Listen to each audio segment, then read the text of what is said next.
पहाड़ी गांव में रहने वाली एक साहसी लड़की रीना हमेशा से ही पहाड़ों की ऊंचाइयों को छूने का सपना देखती थी। उसे प्रकृति की खूबसूरती से गहरा लगाव था और उसका मानना था कि पहाड़ों में कहीं गुप्त ज्ञान छिपा है। एक दिन उसने फैसला किया कि वह अपने सपने को पूरा करेगी और एक लंबे ट्रेक पर निकल पड़ेगी। रीना की तैयारी बिल्कुल परफेक्ट थी। उसने अपने साथ जरूरी सामान पैक किया, जिसमें ट्रेकिंग गियर, खाने का सामान और प्राथमिक चिकित्सा किट शामिल थी। वह सुबह सुबह निकल पड़ी और अपने गांव के बाहर से ही पहाड़ों की ओर बढ़ने लगी। पहाड़ों की राह आसान नहीं थी। रीना को चट्टानों पर चढ़ना, घने जंगलों से गुजरना और तेज नदियों को पार करना पड़ा, लेकिन वह हर चुनौती को पार करने के लिए दृढ़ थी।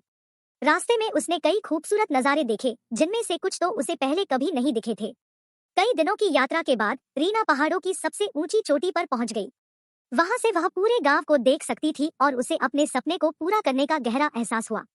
वह जानती थी कि इस ट्रेक ने उसे बदल दिया था और उसने अपने अंदर एक असीम ताकत को महसूस किया था।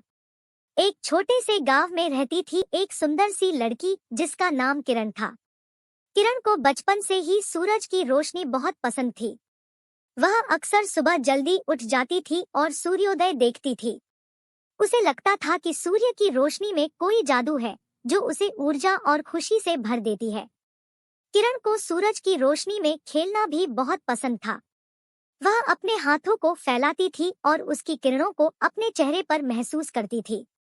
वह पेड़ों के नीचे बैठकर उनकी छाया में खेलती थी और सूरज की रोशनी को पेड़ों की पत्तियों से गुजरते हुए देखती थी। किरण की माँ को भी सूरज की रोशनी पसंद थी। वह अक्सर किरण को बताती थी कि सूरज की रोशनी में बहुत सारे फायदे हैं। वह उसे मजबूत बनाती है, उसकी हड्डियों को मजबूत करती है और उसे बीमारियों से बचाती है।